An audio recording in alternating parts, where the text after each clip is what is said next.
Genre Hustle, your virtual sci-fi fantasy writers group. I'm Anton. I'm AP. And I'm Chris. And back again, we have Cody Sisco and Allison Rose. Thank you for coming back. Hey, guys. Thanks for having us again. And today we're talking about psycho sci-fi, which is a subgenre, and I'm going to need you all to explain this. Since you've invented it. We invented it. Did we invent it? I think We were talking about it, and then we weren't sure if it was real or not, and then I think it's going to be real from now on. It is now. It's real now. It's about to be real. Podcast. Yeah. It's on tape. You heard it here first. You can't get more real than that. I'll try a baseline definition, and then please elaborate. But I think for me, it's science fiction that's told from a shaky point of view due to mental illness or some other aspect affecting the characters and how they perceive the world. There's kind of an unreliable narrator element to it, isn't there? I think it has a lot to do with people who can be almost harnessed by these greater, authorities and trying to lock down people that have mental illnesses and keep them to the side to kind of clean up the regular society. That's kind of a common theme in both of our series. Yeah, and it's one that I see more now in other writers that I didn't recognize for what it was before. So, for example, several of Philip K. Dick's stories are from the point of view of a character that just really is having trouble making sense of reality. Mm-hmm. And it's not, and it's very unclear whether it's a problem internal or external to that character. And that uncertainty is something I like because I feel like it's a good engine for getting readers curious and interested about the story world in particular. And I like what you said. So, because before we started this, I was, as usual, confused because we didn't want to call this dystopian fiction or dark future. But what you just said, Cody, makes a lot of sense in that, because when I think of dystopia future, that's very broad, meaning the whole world has, turned on its heel. It has gone to shit. Mm-hmm. Whereas this one is very specific to, as you said, the point of view of the character, which I think is a big distinction. Yeah, it makes it an extra challenge to write also, because you want, with any character, you want to get inside their head. You want to help readers step into their shoes. It's an added complexity to have that be an unstable place and to try to convey that in fiction. Absolutely. I think because both of our stories don't take place necessarily in current present time, it is a man versus the world kind of thing, but also a man versus himself. And so there's that duality also happening. And what do you think, I'm just going to jump right to the challenges because you mentioned that, like, what do you think is, I get that there's that extra element where because it's an unreliable narrator, how do you balance that between telling the story in kind of a way that the reader can follow it, but also keeping the character kind of off balance, I guess, for lack of a better term? I think there are choices to make. I tend to go towards the solution, which is to have multiple character points of view so that you can step outside that specific character's viewpoint and see the whole situation from another angle. I also like if you've read like Frank Herbert or some other novels that have the epigraphs right up front in the chapter that is like an artifact from the story world that shows up and that gives you a new lens on what's happening that you couldn't get from that one character's distorted point of view. And for the multiple POVs, are they first person? I haven't really experimented with that yet. No, I write in third person typically.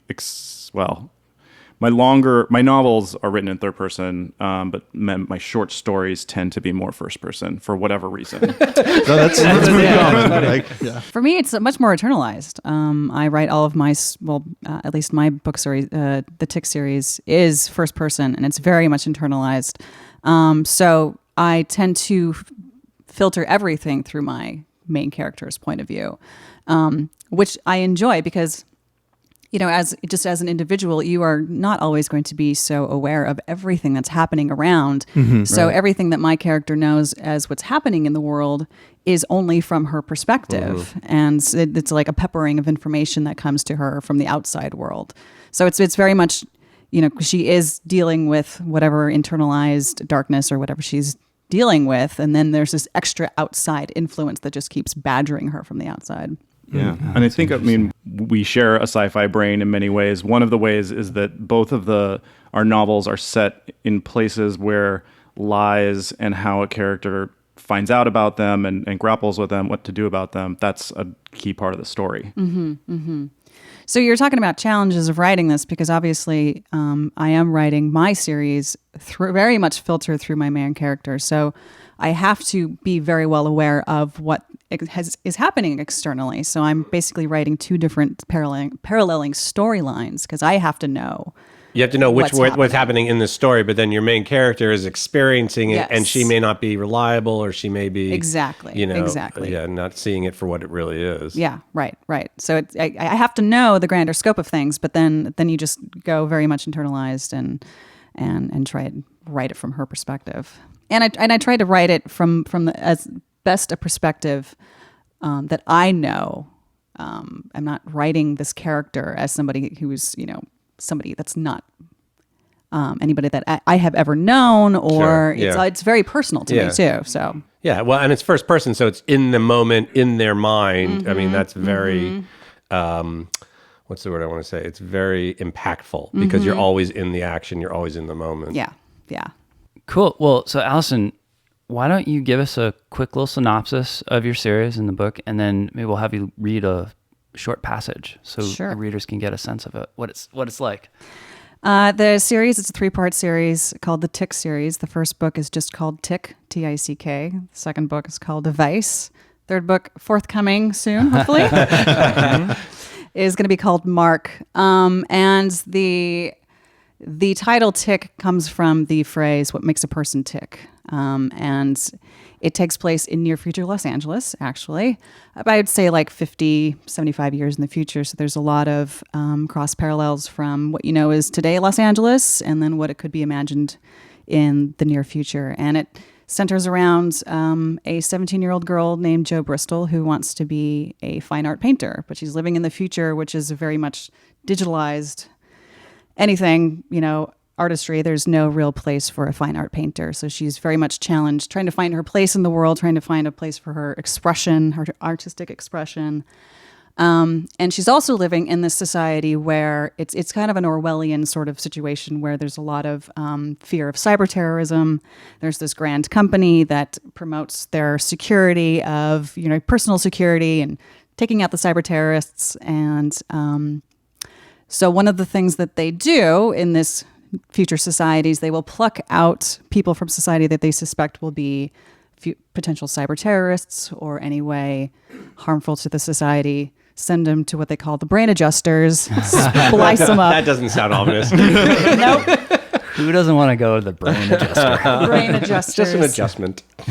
They'll splice and dice them and remove the part of their, rewire them a a bit.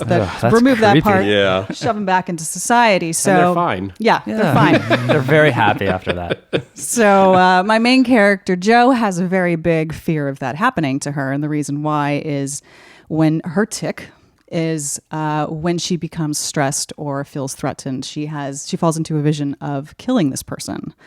And she is afraid that eventually this vision is going to be acted out physically, and then it starts to, and we don't know what's going to go from there.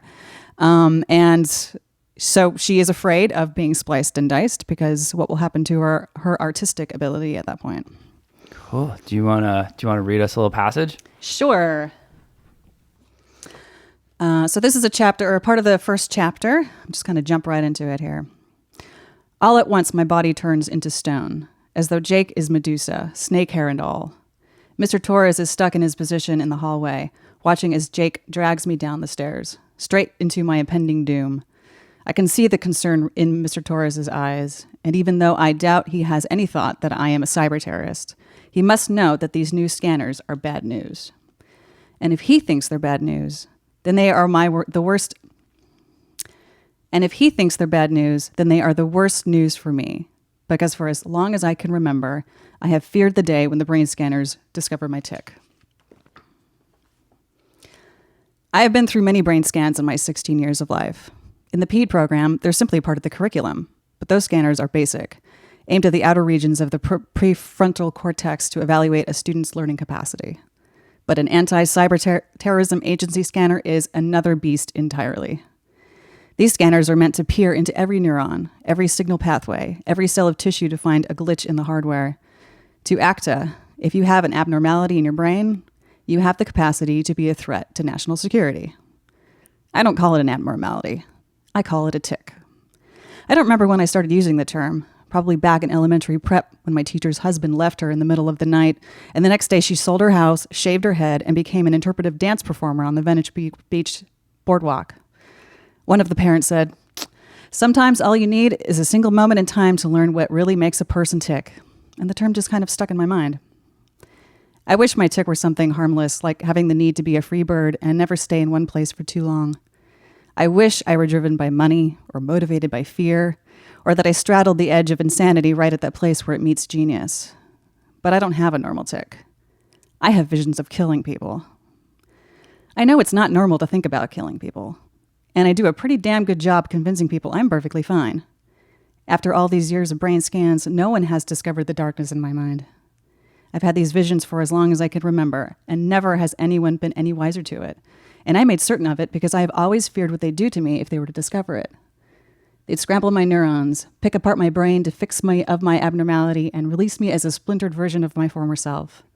I'll never be able to paint anything worthwhile after that. I'll lose all sense of myself. I'll be useless. I have kept my horrible tic a secret for this long, but times have changed, and my luck is running out. Whoa, that's creepy. It's awesome. Yeah, so I can see how that would be challenging. You have this character, it's very close in her perspective, and her morality may or may not align with the reader. Yes. Right? Which I find really fascinating. Yes. Yeah. I have had readers say, you know what, Joe is just not a likable character. And which is really interesting because she is not always motivated to do the right thing. And she's very self-serving. She's got to focus on her self-preservation, especially when, shit blows up, literally. And she has to find her way to, survive. Right. She's not a character that's out to save the world, which is different than a lot of dystopian fiction featuring female characters, especially young, teenage girls where they're all just supposed to save the world. Right. And so it is different in that respect where she's much more concerned about her own internal conflicts and surviving what is happening with this external conflict too. But it's a great draw. I mean, as a reader, that's just what you read there. I'm immediately drawn into her because okay, this is a big problem she's got. Yeah. It's a fear, and she's motivated by wanting to paint, but then also this fear of what's going to happen to her if she's not able to do it any longer. Yeah. And it's very personal to me also because I, grew up wanting to be an artist and having this sort of expression and not being able to find a place for it. And then worried, it also parallels, say, antidepressants too, and how that can sometimes stifle your mental capacity. Absolutely, and your muse. And so I used a lot of that as an influence for it also, because that's what she's afraid of. Yeah, no, I get the parallels there and the parallels with sort of teenage angst and this idea of what am I going to be and what is it going to happen to me and that sort of thing. And I get so frustrated with this whole concept of the strong female character too, because it just seems so cliche and flat, really, because not every teenage girl is going to be likable. She's going to do things that you're just like, what the hell are you doing? Yeah, and also I think people tend to conflate strong female character with just a female that happens to be able to kick everybody's ass. Yeah. And that's not necessarily original or necessarily that interesting to me, but... Or even accurate. Or really. accurate, yeah. Cool, though. Great voice. I really... Thanks. That's awesome. Cody, do you want to give us a little synopsis of your book and read a little? Yeah, I selected a very short section. Now I'm like, oh no. Tell us the story. So the series is called Resonant Earth series, and the first book is Broken Mirror, and it follows a young man who is growing up in the aftermath of a very deadly massacre in a small town in semi-autonomous California, carried out by a quote-unquote madman. And after this massacre, anyone who share a specific genetic abnormality that they think predisposes people to violence is controlled, locked up, and sedated, basically, in various severe forms. There's a classification system. And so this young man has been diagnosed with this disorder and is benefited from being the heir to a biotechnology company. And they've put a lot of effort into trying to figure out what's wrong with him and to try and find a cure, and they haven't been able to do so. His grandfather spearheaded that effort, and then one day when he's in his early 20s, his grandfather dies after closing down the whole operation, and it kind of throws him into a spiral. And he tries to figure out, well, why did this happen? And it leads him towards answers of what is actually mirror resonance syndrome that is wrong with him, and a broader conspiracy about controlling people with mental illness. So there's a sequel right now, which is called it's called Tortured Echoes, and then the third book is due out next year, and that is called Altered Bodies. And that one gets much more into kind of like brain machine interfaces and artificial intelligence and the freedoms we give up for access to whatever's new gadget on the market. You had me at semi-autonomous California. Well, and I didn't mention that part because I was like, does this fit? But so it is an alternate history. Yeah. It imagines that civil rights were won post Civil War. Oh, interesting. And so minorities and women gained the right to vote, and basically the landed white elites of the South, their power structures were dismantled. Very early on, right after the Civil War. Very early on, and then there's a sort of counter reaction to that as the United States becomes less imperialistic. There's a counter reaction, and it disintegrates into 9 different nations. There's a repartitioning in the 30s, and that has led to the semi-autonomous California, the Republic of Texas, the Greater Ohio Constitutional League, the New England Commonwealth, and a bunch of these other. Oh my God! How much fun was it? I was just going to say that must have been so fun coming He up makes with it this easy thing. for himself. Right. And so the story plays out kind of along this path of being both a mystery of what is mirror resonance syndrome and why is it a problem, but also kind of a personal mystery of what happened to Victor's grandfather. Was he murdered? And what is that all about?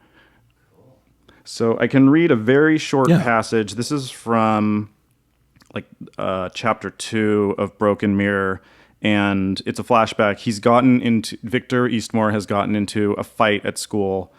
They've just been watching some very jingoist videos about, if you see something, say something, and if your fellow student seems like they have a problem, go tell someone. So he gets in a fight after that, and he's in the hospital, and for the moment, he's alone. When they arrived at the hospital, a female nurse led Victor inside and down a corridor, where a pair of brightly lit, near-white Helios light strips ran along the ceiling like burning hot steel rails. She brought him to a small examination room and asked for his name and mesh ID, entered them on a type pad, and then examined and treated his eye. She left the room and shut the door. Victor looked down at his hands. Specks of dried blood hid under a thumbnail. He picked at it with another nail, but tiny red stains remained in the hard-to-reach crevice. He scratched again, deeper. New blood seeped from the worn-away skin. Pain flared as sparks from his fingers. He watched them bloom with each painful dig. Beautiful, ephemeral, multicolored, like confetti aflame. They were his secret magic tricks and worth the pain they cost. Nice. That's great. It's funny. We talked. I can't remember which episode we talked, but we talked about details, and that's so right on topic there. Where it's like this one moment where he's just like, and you can just imagine him sitting there, and it's like so focused in. Yeah, I don't know if I write a lot of quiet moments. I think there's a lot of action in my stories, and when one of those moments is like pivotal, it can have a real effect. It's a great balancing. Yeah. Yeah, what do you think about when you're alone reveals a lot about a character. Absolutely. I'm not going to go there. But I think that's one of the things that this, what we're looking for in stories that might be, part of this genre is like a kind of deep understanding of psychology and how that interrelates to technology. Yeah, and again, going back to what you said before, I'm just going to echo it again, is I love that it's the personal of it. I mean, I think, when you talk about these character-driven stories, to add this another dimension to it, I think is really fascinating. Yeah, there was an author in our Made in LA group who, when asked to talked about how every story is a version of a character trying to find themselves, whether they're aware of it or not. Yeah.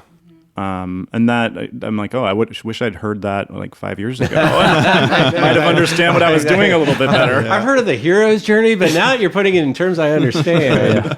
So what drew you guys to this type of writing? I mean, this is your first series that you've put out. So how did you both land in this subgenre? We're looking at each other, smiling, being like, do we tell them? Can we let this secret out? For me, it was kind of haphazard. It just fit the story. I'd started writing historical fantasy first, and then I write contemporary fiction also. Comedy. It doesn't. I didn't find the genre and then decided to put this story into it. I felt I had the character. I had her challenges. I had her tick. I had this fact that she killed people and then she wanted to paint, and it made sense to put it into the future. And then that's from there is how I built the world around her. It was so much more centered on her, which is why it is so much more a character-driven story, because I started with her and with her issues. And I wanted to also inflate the possibilities of things that could go wrong to her, and future science fiction allows for that, because that's what science fiction is. Yeah, exactly. I can imagine all kinds of things, anything is possible. So that made it a lot more dire, I guess. Yeah, it's interesting. I write a lot of near future.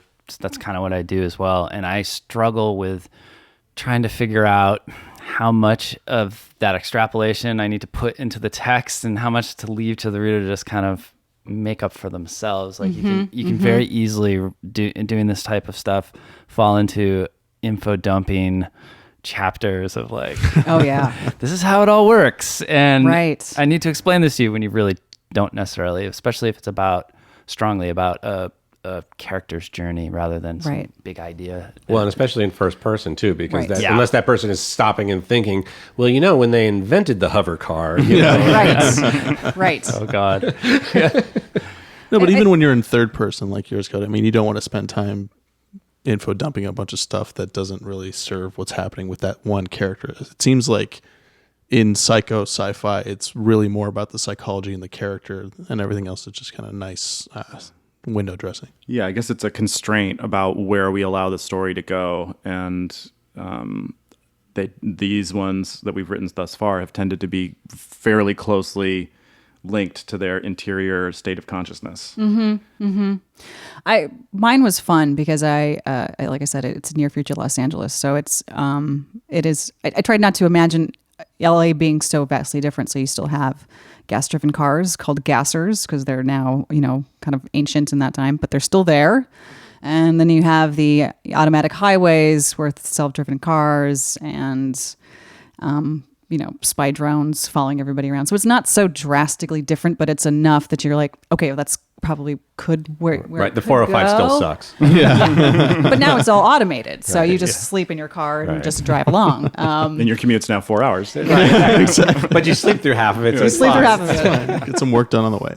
Right. I think the cool thing about writing first person is it's cool, but it's also challenging. Everything has to be told almost like I'm walking through this story. Right. Yeah. So it can't all be up front. And the reader's going to have questions of why and how, but I think as writers, a lot of writers don't give enough credit to readers to kind of fill in and then be curious about wanting to know. I mean, you have to follow through with that because they're really going to hate you if you're like so thin on details in the beginning and never actually follow through with it.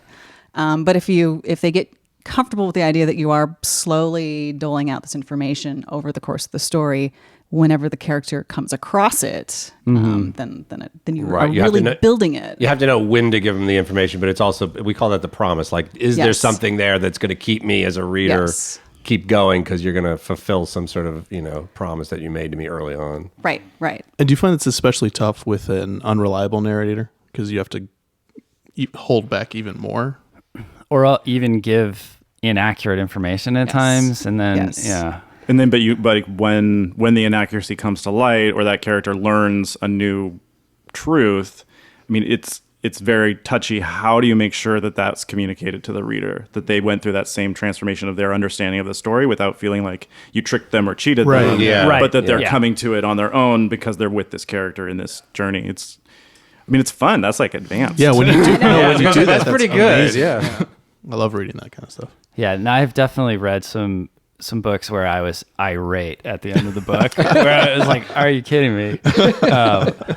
It's not speculative fiction, but there's an English writer named Martin Amis who wrote a book, and it's basically the entire thing is told from a first person perspective, and he's talking about how great he is and all this stuff. And at the very end, he's like, "But actually, this is what really happened," and it was all like, and I'm just like, "You son of a bitch!" So it's a tricky thing to do, especially I think, when you're dealing with a character that we may not trust them. So you're setting yourself an absolutely a difficult task on top of the task of just writing a book. I think we stumbling through, or for whatever reason, the two of us decided with our first books to be in the middle of really challenging material that, I feel like every book kind of pushes you to improve. But that was not wise. We had to do it all over. It was a terrible life choice, but here we are. Being an author is not a wise choice. Yeah, but sometimes those stories you just get hooked on them, and you want to keep going and see where they lead you. Yes. If the character really is saying, "Tell my story," and you have to, and you want to, and if people enjoy it and are relating to it, and I think with the unrelatable or the unreliable character, both unrelatable and unreliable, there has to be some kind of element where you're like, I see myself in this person a little bit. Yeah, there has to be some draw. Yeah. So you forgive them for their misgivings or their misinformation or their, Yeah, I mean, we've talked about unlikable versus relatable. So you said you had a character that some people might find unlikable, but I'm sure that what she's going through is very relatable. Which is unfair, isn't it? Yep. We're not always unlikable, but we are relatable. There are those characters that you love to hate too. Yes. That used in the right moment or the right place, that can be good. But rarely are those characters main characters, I feel. Yeah. I mean, sometimes there are, but yeah, because I don't want to actively be angry while I'm reading over a sustained period of hours. That's not the emotion you go for reading a book. Just furious. This guy. Seriously, Can you just the page. Pro tip: if you're The reading a book that nihilism makes you is- angry, it's the wrong one for you.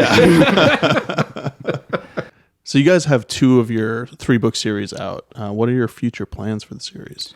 So mine doesn't end at 3. Oh, I'm sorry. It's roughly sketched. 4, 5, 6 are roughly sketched. It may need a 7th, but Wow. so part of No problem there. part of my decision is after this 3rd one comes out next year is, I'm ambivalent about it. I really want to keep motoring towards the finish, but I also have these other novels that I've started that I feel like would be important to focus on too. So I don't basically stay tuned, I guess.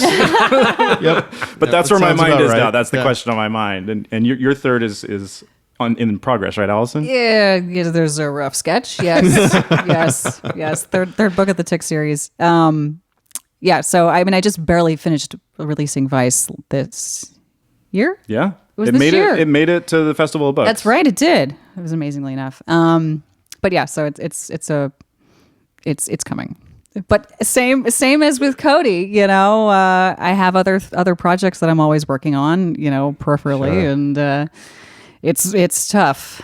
Yeah, I feel like there's a compounding effect with the challenges of writing something that come up again and again, and then making time for it. And like when both of those challenges are knocked down, it feels like you're flying forward.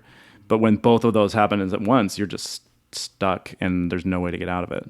I feel like because my series, especially starting with Tick, I decided to make it so internalized that I really have to get into the headspace of the character, which is a lot more than, because I am a total pantser. I don't know who in this room is a plotter or a pantser. Oh, we have been over these Yeah. ground. Yes. It's gotten a little heated at times. Talk about an angry read. The plotter versus pantser. Yeah. Yeah. I won't get into it. No, We all get no, into it. It's a hard thing to be a pantser writing a 3-book series Sure. that is Yeah. science Sure. fiction. And it's really tough. But then you're not locked in to plans you made in the past when things might change in your own brain about where you think the story should go. which is why Vice had like 3 different incarnations of this story before I finally got the final one out. Yeah, I mean, if they came to us fully formed, it would be very different. Well, Tick did come to me fully formed. Yeah? I wrote Tick, the first draft, 90 some odd words in 3.5 weeks. Wow. Whoa. That's Flew out, ridiculous. which is why writing Vice that took me 3 years was a very different situation. I'm way more familiar with that process. I feel like it's the challenge, like when you learn more of your craft, you know there's more going on in your brain about like what to avoid and what to do, and it complicates it for yourself because you're more aware True. of what you're doing. True. Sometimes if you're just drunk on your story, though, it's just bleh, Yeah. onto the page. Yeah. But Where can people buy your books? Amazon really, for me, is the best place to find it. Ebook, paperback. Yeah. My author page, Allison Rose. Search Allison Rose Tick or the Tick series. My website is thegirlandthebook.com. And then I'm on Instagram. It's my most used place for social media is Allison Rose Writes. That's ALLISON. 2 L's. And how about you, Cody? Anywhere books are sold. I think you can pick up a copy from the public library here in Los Angeles too. Oh, wow. And I Ooh, once cool. did some internet sleuthing, and there's a couple of libraries in the middle of the country that also have it for whatever reason. What did you get for Googling yourself? This is amazing, and I would have had no idea. So yeah, any bookstore, they're online, they're on Amazon. If you want to find more about me, my website's codysisco.com. That's CODYSISCO.com. And then I'm also on Twitter and Instagram and Facebook. And you might see me pop up online related to Bookswell, which is a literary events and media production company that I started. We focus on mainly literary events in LA. So if you ever see anything weird, it's me toggling between accounts, being like, where am I and who needs to hear what I have to say? Sure. That Yeah. brings up an interesting topic that I just want to touch on before we go. Is so you're both writers, obviously, and I'm sure everybody listening is a writer, and we all know how much time and effort that takes up in your life. How do you find balance in doing all these outside projects, Bookswell and Made in LA, which I don't know if we've talked about on this episode, but you guys have a lot of extracurriculars happening. How do you focus in and get the writing done with all that going on? We have very supportive husbands. That helps. Good start. Marry someone with a real job. Now you tell me. Mornings, I feel like, are really good because they're the one time of day when you haven't had everything pass through your brain in terms of like just conversations, media, all of that. So if I can get any writing done, it's usually in the morning. And it's usually because I've thought about where the next chapter needs to go and I'm ready to get it onto page. I'm not so good with like an unplanned, I just need to write something. Like I need to know what I need to write. I need to have thought about it. I need to have like lived in that scene for a while to put it down. Instead of just wasting your time staring at the computer screen. Yeah. That's always Twitter. a great feeling, isn't it? Yeah. Twitter, right? Twitter's writing, right? Yeah, no. Absolutely.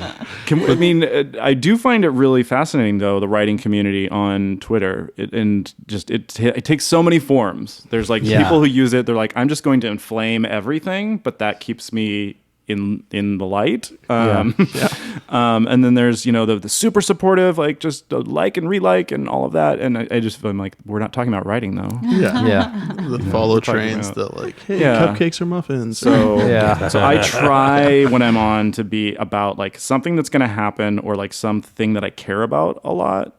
But that I feel like I'm missing out on like just the things that you should do for self-promotion. But see, and some morning writing. Listen, I'm getting up every day at 6 o'clock. What are you writing? I'm meditating first. I'm doing some Coffee. yoga. I did that coffee. Oh, that's a given. Yeah. It's important. And yeah, it's all coming together. It's all coming together. Check back in 6 months. How do you feel, Allison? How do you feel about the editing process?